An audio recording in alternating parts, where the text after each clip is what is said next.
అధికారం ఉంది కదా అని దొరికిన కాడికి దోచుకున్నారు. అందిన చోటల్లా నొక్కేశారు. ఒకటి కాదు, రెండు కాదు, ఏకంగా వేల కోట్లలో అక్రమాలకు తెరలేపారు. ఇక అనూహ్యంగా ప్రభుత్వం మారడంతో నేతల జాతకాలు, అధికారుల లెక్కలు ఒక్కటొక్కటిగా బయటకు వస్తున్నాయి. తాజాగా మద్యం అమ్మకాల్లో మరో మోసం జరిగినట్లు తెలంగాణ ప్రభుత్వం గుర్తించింది. ఖజానాకు ఏకంగా వందల కోట్ల రూపాయల విలువ చేసే వ్యాట్ను ఎగ్గొట్టినట్లు తేల్చారు. నాటి బీఆర్ఎస్ సర్కార్ అక్రమాల పుట్టపై రోజుకొక సంఘటన వెలుగులోకి రావడంతో ప్రజలు విస్మయం వ్యక్తం చేస్తున్నారు. బయటపడుతున్న అడ్డగోలు వ్యవహారంలో కేసీఆర్ అండ్ టీమ్ కు నిద్ర లేకుండా చేస్తున్నాయి.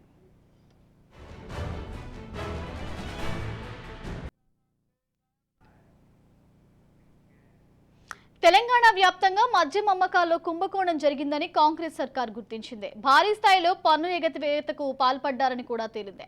తయారీ నుంచి అమ్మకాల దాకా పెద్ద ఎత్తున అక్రమాలకు పాల్పడి రాష్ట్ర ఖజానాకు ఏటా వందల కోట్ల విలువైన ఆధారిత పన్ను అంటే వ్యాట్ను ఎగ్గొట్టినట్లు ప్రాథమిక విచారణలో అధికారులు తేల్చారు. అవినీతి వ్యవహారంలో రాజకీయ నేతలు, వ్యాపారులు, ఎక్స్చేంజ్ అధికారులు కొందరు కుమ్మక్కై ఉంటారని ప్రభుత్వం భావిస్తోంది.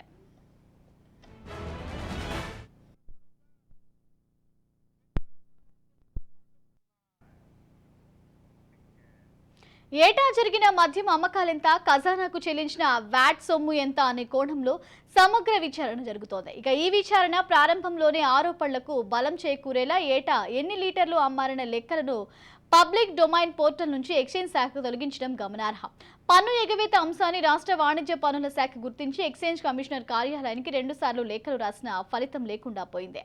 ప్రభుత్వం మారగానే ఈ లెక్కలను అధికారులు ఎందుకు దాస్తున్నారనే అనుమానాలు వ్యక్తమవుతున్నాయి.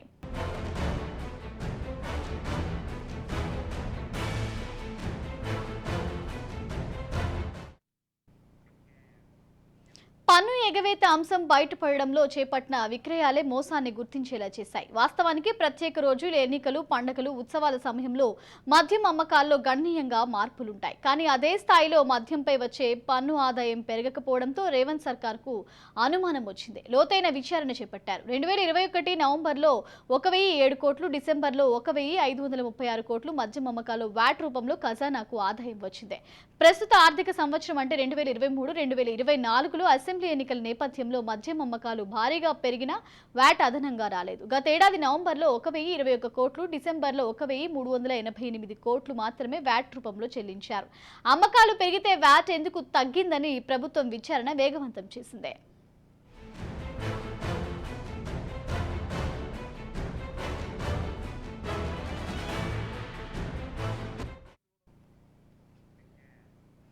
వ్యాట్ ఎగవేత ఉదంతాల నేపథ్యంలో మద్యం తయారు చేసే 2 డిస్టిలర్లలో రాష్ట్ర వాణిజ్య పన్నుల శాఖ విచారణలో విస్తుపోయే అంశాలు బయటకు వచ్చాయి. ప్రస్తుత ఆర్థిక సంవత్సరంలోనే ఈ రెండిట్లోనే 528 కోట్ల మేర వ్యాట్ ఎగవేసినట్లు ప్రాథమిక విచారణలో అధికారులు గుర్తించారు. ఇక మద్యం తయారీలో డీమినరైజ్డ్ నీటిని కలుపుతారు. ఇక ఈ నీరు ఎంత సరఫరా చేశారు, వాటితో మద్యం ఎంత తయారు చేశారనే లెక్కలను వాణిజ్య పన్నుల శాఖ అధికారులు పోల్చి తనిఖీలు చేస్తే సుమారు 124 లక్షల లీటర్లు మద్యాన్ని పన్ను చెల్లించకుండా అక్రమంగా సరఫరా చేసినట్లు తేలింది.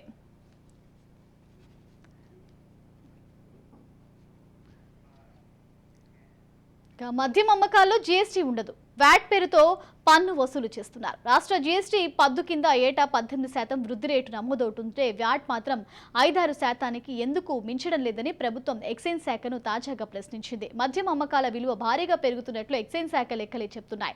కానీ వ్యాట్ మాత్రం అదే స్థాయిలో పెరగకపోవడంతో విచారణకు ఆదేశించింది. ఇక 2018లో 20,000 కోట్ల విలువైన మద్యం అమ్మకాలు జరిగాయి. ఇక 2021లో మద్యం అమ్మకాల్లో 50% పెరిగాయి.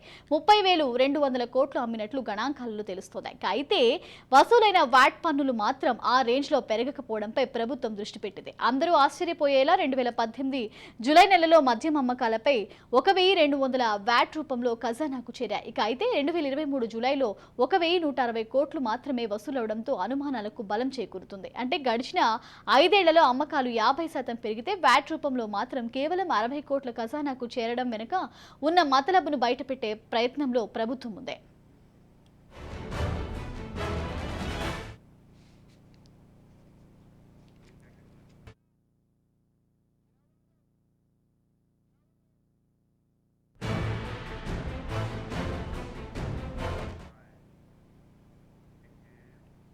డిస్టిలరీ నుంచి గోదాములకు మద్యాన్ని రాష్ట్ర బెవరేజెస్ సంస్థ తరలిస్తుంది. అక్కడి నుంచి దుకాణాలు వ్యాపారులు తీసుకెళ్తారు. డిస్టిలరీల నుంచి మద్యం బయటకు వచ్చే సమయంలోనే దాని విలువపై ఎంత వ్యాట్ చెల్లించాలనేది బిల్లుపై స్పష్టంగా రాసి పోర్టల్లో నమోదు చేయాలి. ఇలా చేయకుండా అక్రమాలకు పాల్పడుతున్నట్లు తనిఖీ అధికారులు గుర్తించారు. ఇక ఈ వ్యవహారం రాష్ట్ర బెవరేజెస్ సంస్థలోని అధికారులకు తెలిసే జరుగుతుందా లేక సంస్థ కళ్లుగప్పి నేతలు వ్యాపారుల సహకారంతో జరుగుతుందా అనేది సమగ్ర విచారణలో తేలుతుందని ప్రభుత్వానికి నివేదించారు. మరోవైపు మద్యం సీసాలపై వేసే లేబుళ్లు ఇతర సర్వీసులపై విడిగా జీఎస్టీ చెల్లించాలి. ఇందులోనూ అక్రమాలు జరుగుతున్నట్లు వాణిజ్య పన్నుల శాఖ గుర్తించింది.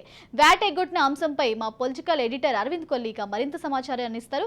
అరవింద్, మనం చూసుకుంటే ప్రభుత్వ ఖజానాకు నష్టం వాటిల్లేలా నాటి బీఆర్ఎస్ సర్కార్పై ఆరోపణలు వస్తున్నాయి. ఇక ఒకటి కాదు రెండు కాదు ఎన్నో స్కామ్లు రేవంత్ సర్కార్ బయటపెడుతోంది. తాజాగా ఇక డిస్టిలరీస్ మాటున 100 కోట్ల వ్యాట్ పన్నును పక్కదారి పట్టించడాన్ని ఏ విధంగా చూడాలంటారు?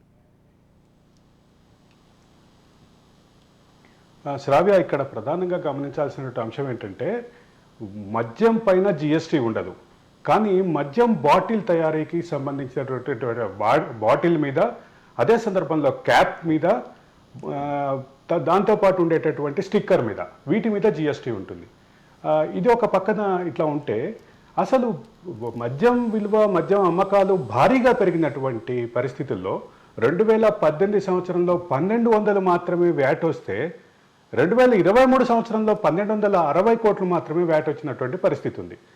అంటే ఒక పక్క జిఎస్టీ క్రాస్ చెక్లో జిఎస్టీనేమో మద్యం బాటిళ్లకు సంబంధించినటువంటి, స్టిక్కర్లకు సంబంధించినటువంటి, క్యాప్లకు సంబంధించినటువంటి జిఎస్టీ ఏమో భారీగా పెరిగి కనపడుతుంటే, మరోపక్క మద్యం అమ్మకాల మీద వేసేటటువంటి వ్యాట్ ఏమో కేవలం 60 కోట్లు మాత్రమే, 5 సంవత్సరాల్లో కేవలం 60 కోట్లు మాత్రమే తేడా కనిపించింది. దీనికి సంబంధించినటువంటి స్కానింగ్ చేసే క్రమంలో, దీనికి సంబంధించినటువంటి లోతుల్లోకి వెళ్ళే క్రమంలో అనూహ్యమైనటువంటి విషయాలు, విభ్రాంతికరమైనటువంటి విషయాలు బయటకు వచ్చినాయి. దీంట్లో ప్రధానంగా గమనించాల్సింది ఏంటంటే టానిక్కి సంబంధించినటువంటి అవుట్లెట్ల మీద, టానిక్కి సంబంధించినటువంటి సేల్స్ మీద జిఎస్టీ అధికారులు వ్యాట్ అధికారులు దాడి చేస్తే, కమర్షియల్ ట్యాక్సెస్ అధికారులు దాడి చేస్తే అనూహ్యంగా బయటకు వచ్చినటువంటి ఈ మొత్తం వ్యవహారం బయటకు వచ్చింది. టానిక్కి సంబంధించి టానిక్ అవుట్లెట్లలో వ్యాట్ వసూలు కాకుండా జిఎస్టీ బిల్ ఏమో జిఎస్టీకి ఇస్తున్నారు, వ్యాట్ మాత్రమే సమర్పిస్తున్నారు, వ్యాట్ రిటర్న్స్ మాత్రమే వేస్తున్నారు అనేటటువంటి అనుమానంతో చేసినటువంటి ఒక చిన్న దాడి, ఒక చిన్న కమర్షియల్ ట్యాక్స్ అధికారులు చేసినటువంటి చిన్న దాడి మొత్తం దీనికి సంబంధించినటువంటి కుంభకోణం అంతా బయటకు తీసింది. 2018 సంవత్సరంలో 1200 కోట్ల వ్యాట్ ఏదైతే వచ్చిందో 2023కి వచ్చేసరికి కేవలం 1260 కోట్లు మాత్రమే వచ్చింది. అంటే కేవలం 60 కోట్ల మాత్రమే పెరుగుదల కనిపిస్తోంది. కానీ అమ్మకాల్లో మాత్రం దాదాపు 70-80% పెరిగింది. పైగా 2023 సంవత్సరంలో రాష్ట్ర ఎన్నికలు జరిగినాయి. ఎంత కాదనుకున్నా ఎన్నికల సంవత్సరంలో మద్యం అమ్మకాలు విస్తృతంగా పెరుగుతాయి. దీనికి సంబంధించినటువంటి స్కెచ్ చేసేటువంటి సందర్భంలో, దీనికి సందర్భించి మొత్తం స్కాన్ చేసే సందర్భంలో ఈ వ్యవహారం బయటకు వచ్చింది. ఇక్కడ కీలకంగా గమనించాల్సింది ఏంటంటే, ఒకటి టానిక్, రెండోది మొత్తం జిఎస్టీ రికార్డ్స్ని, అదే సందర్భంలో వ్యాట్ రికార్డ్స్ని సరిపోల్చి చూసే క్రమంలో ఈ విషయం బయటకు వచ్చింది. అదే సందర్భంలో దీన్ని క్రాస్ చెక్ చేసుకోవడానికి, ఇక్కడ వచ్చినటువంటి అనుమానాన్ని క్రాస్ చెక్ చేసుకోవడానికి, ఇక్కడ వచ్చినటువంటి ఇన్పుట్స్ అన్నింటినీ పట్టుకొని దాన్ని స్కాన్ చేస్తే, దాన్ని స్టడీ చేస్తే ఇంకా దానికి సంబంధించినటువంటి మరో కోణం కూడా బయటకు వచ్చింది. డిస్టిలరీలని, 2 డిస్టిలరీలను మాత్రమే సర్ప్రైజ్ విజిట్ చేస్తే, ట్యాక్స్ అధికారులు సర్ప్రైజ్ విజిట్ చేస్తే అక్కడ వచ్చేటటువంటి రికార్డ్స్ని కూడా చాలా తేడాగా కనిపించినాయి. ఈ మొత్తంలో వ్యాట్కు సంబంధించినటువంటి కుంభకోణాన్ని ఖచ్చితంగా, అంటే 2018లో మొదలైనటువంటి 1200 కోట్లకి సంబంధించినటువంటి వ్యాట్ రికార్డు, అదే సందర్భంలో 1260 కోట్లు 2023, 5 సంవత్సరాల తర్వాత కూడా కేవలం నామినల్ 60 కోట్లు మాత్రమే చేంజ్, నామినల్ 60 కోట్లకి మాత్రమే పెరుగుదల. దీన్ని కమర్షియల్ ట్యాక్సెస్ అధికారులు క్షుణ్ణంగా పరిశీలించే క్రమంలో ఎక్సైజ్ శాఖలో ఎక్కడ జరిగింది, ఈ పొరపాటు ఎక్కడ జరిగింది, లేదా ఈ స్కామ్ ఎక్కడ జరిగింది, కాన్స్పిరసీ ఎక్కడుంది అనే స్కానింగ్ జరుగుతోంది. ఈ క్రమంలో ఈ ప్రతి దశలోనూ, ప్రతి అంశంలోనూ శ్రీనివాస్ గౌడ్ వైపు వేళ్లు చూపించేటటువంటి పరిస్థితి అయితే ఖచ్చితంగా ఉందని చెప్పక తప్పదు శ్రావ్య. అరవింద్, మనం చూసుకుంటే ఇక ఎక్కడా లేని విధంగా టానిక్ గ్రూప్ మద్యం అమ్మకాల విషయంలో దొడ్డిదారిన అంటే ట్యాక్సులు ఏ విధంగా ఎగ్గొట్టాలనే దానిపై చతురత చూపించారని అనుకోవాలి. ఇక ఆ విధంగానే రాష్ట్ర ఖజానాపై ఇక గత పాలకులు దృష్టి పెట్టారని కూడా ఇక్కడ మనకి స్పష్టమవుతున్న విషయం. ఇక దీని వెనుక ప్రధానంగా కేసీఆర్ అండ్ టీం కీలకంగా వ్యవహరిస్తున్నదన్న కూడా మనం చాలాసార్లు మాట్లాడుకున్న విషయమే. దీన్ని కాంగ్రెస్ ప్రభుత్వం గుర్తించడాన్ని ఏ విధంగా మాట్లాడుకో యా అంటే ఇక్కడ ఒక కీలకమైనటువంటి అంశం శ్రావ్య, 1200 కోట్లు 1260 కోట్లు అనేదే మనం మాట్లాడుకోవటానికే 5 సంవత్సరాల్లో వ్యాట్ పెరుగుదల కేవలం 60 కోట్లు ఉంది అనేటటువంటిది ఒక ఫన్నీ థింగ్గా కనిపిస్తుంది, ఒక హాస్యాస్పదమైనటువంటి అంశంగా కనిపిస్తుంది. ఇక అధికారులు స్కానింగ్లో టానిక్ ప్రస్తావన మీరు తీసుకొచ్చారు కాబట్టి, టానిక్ జిఎస్టీ బిల్ ఇస్తోంది కానీ వ్యాట్ సబ్మిట్ చేస్తోంది, అది కూడా అమ్మకాలకి తగినట్టుగా అమ్మకాల స్థాయిలో వ్యాట్ రిటర్న్స్ వేయట్లేదు అనేది ప్రధానమైనటువంటి ఆరోపణ. అసలు ఈ అంశం ఈ ఎక్సైజ్ శాఖలో వ్యాట్కి సంబంధించినటువంటి అంశం బయటికి రావడానికి కారణమైనటువంటి అంశమే టానిక్ మీద జరిగినటువంటి దాడులు. టానిక్ మీద జరిగినటువంటి దాడుల సందర్భంగా తెలిసినటువంటి జిఎస్టీ వ్యాట్కి సంబంధించినటువంటి వివాదం, అదే సందర్భంలో మొత్తం అమ్మకానికి సంబంధించినటువంటి వివాదం, వీటితో పాటు ఇంకొక విషయం కూడా బయటకు వచ్చింది. వేరే రాష్ట్రాల్లో బిల్లింగ్ చేసి, వేరే రాష్ట్ర బ్రూవరీస్ కార్పొరేషన్ నుంచి బిల్లింగ్ చేసి తెలంగాణ బ్రూవరీస్ కార్పొరేషన్తో కొనకుండా వాళ్ళు అమ్ముతున్నారు అనేది ప్రధానమైనటువంటి ఆరోపణ. అంటే కొన్ని పర్టికులర్ బ్రాండ్స్ కర్ణాటకలో రేటు తక్కువ ఉంటాయి అనేది చెప్తుంటారు. ఆ బ్రాండ్స్ని అక్కడి నుంచి ఇక్కడికి తెప్పించి ఇక్కడ కర్ణాటక బ్రూవరీ కార్పొరేషన్ నుంచి తెచ్చినటువంటి మద్యాన్ని అమ్మారనేది ఒక వివాదం ఉంది. ఈ వివాదం కూడా పూర్తి స్థాయిలో సమగ్రమైనటువంటి చర్చ జరుగుతోంది, స్కానింగ్ జరుగుతోంది. ఈ మొత్తం వివాదంలో టానిక్తో మొదలు పెడితే మొత్తం అసలు ఎక్సైజ్ శాఖలో నార్మల్ మద్యం షాపులో అమ్మేటటువంటి బాటిల్ మీద వసూలు చేసేటటువంటి ఏదైతే ట్యాక్స్ ఉంటుందో, వ్యాట్ ఉంటుందో, ఆ వ్యాట్ కూడా వ్యాట్ని పూర్తిగా జమపరచలేదు అనేది ప్రధానమైన అంశం.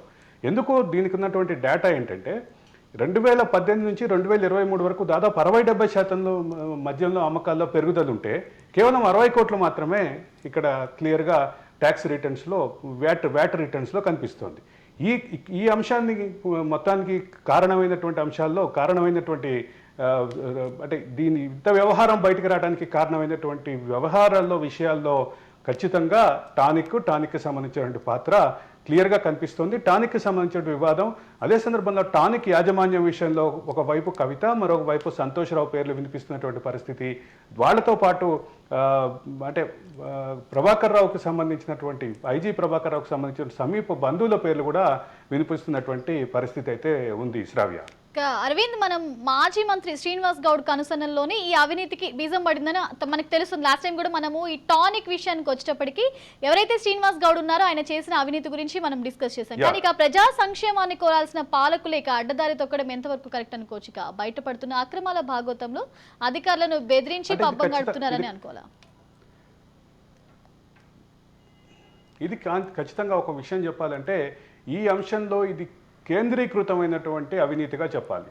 ఎందుకంటే ఎక్సైజ్ శాఖలో మొత్తం కలిపినటువంటి సేల్సు, దానికి సంబంధించినటువంటి వ్యాట్ రిటర్న్స్, వీటిని బేరీజ్ వేసి చూస్తే అసలు ఎంత ఫన్నీ థింగ్ అంటే 2018లో 1200 కోట్లుగా ఉన్నటువంటి వ్యాట్ రిటర్న్స్ 2023కి వచ్చేసరికి కేవలం 60 కోట్లు పెరగటం, ఒక పక్క సేల్స్ ఏమో లిక్కర్ సేల్స్ ఏమో భారీగా పెరగటం, లిక్కర్ సేల్స్కి సంబంధించినటువంటి అంటే లిక్కర్ తయారీలో ఇన్పుట్స్గా వాడేటటువంటి స్టిక్కర్ ఏదైతే ఉంటుందో, బ్రాండింగ్ కోసం వాడేటటువంటి స్టిక్కర్ నేమ్ ఏదైతే స్టిక్కర్స్ ఉంటాయో వాటి మీద వచ్చినటువంటి జిఎస్టీ రిటర్న్స్, అట్లాగే మూతల మీద వచ్చినటువంటి జిఎస్టీ రిటర్న్స్, ప్యాకింగ్కి వాడేటటువంటి సామాను దానికి సంబంధించినటువంటి వాడే ఈ జిఎస్టీ రిటర్న్స్ని చూస్తేనేమో భారీగా ఉంది. ఆ తేడా చాలా భారీగా కనిపిస్తుంది. ఎక్సైజ్ శాఖలో ఒక పక్క మద్యం ఉత్పత్తిదారులకు అయినటువంటి డిస్టిలరీస్ చేసినటువంటి ఇన్పుట్స్, వాళ్ళు ఇచ్చినటువంటి ఈ లేబులింగ్ కానీ, అంటే స్టిక్కర్స్ ఆర్ లేబుల్స్ అంటాం వాటిని, ఆ లేబులింగ్ కానీ, అదే సందర్భంలో మూతలు కానీ, ప్యాకింగ్ విషయాలు కానీ, వీటన్నిటినీ కలిపి చూస్తే వచ్చేటటువంటి జిఎస్టీ రిటర్న్స్, అంటే వీటిని ఉత్పత్తికి ప్రాతిపదికగా తీసుకుంటే, ఇన్పుట్కి ప్రాతిపదికగా తీసుకుంటే ఇచ్చేటటువంటి జిఎస్టీ రిటర్న్స్కి, అమ్మకాలు జరిగినాయని చెప్పేటటువంటి వ్యాట్ రిటర్న్స్కి హస్తిమశాంతకం తేడా ఉంది. ఇదొక అంశం అయితే 2018 నుంచి 2023 వరకు కేవలం 60 కోట్లే పెరిగింది అనేటటువంటి అంశం చాలా అంటే కీలకంగా ఈ అంశంలో ఈ వివాదంలో చాలా కీలకంగా ఉన్నటువంటి అంశంగా భావించాలి శ్రావ్య.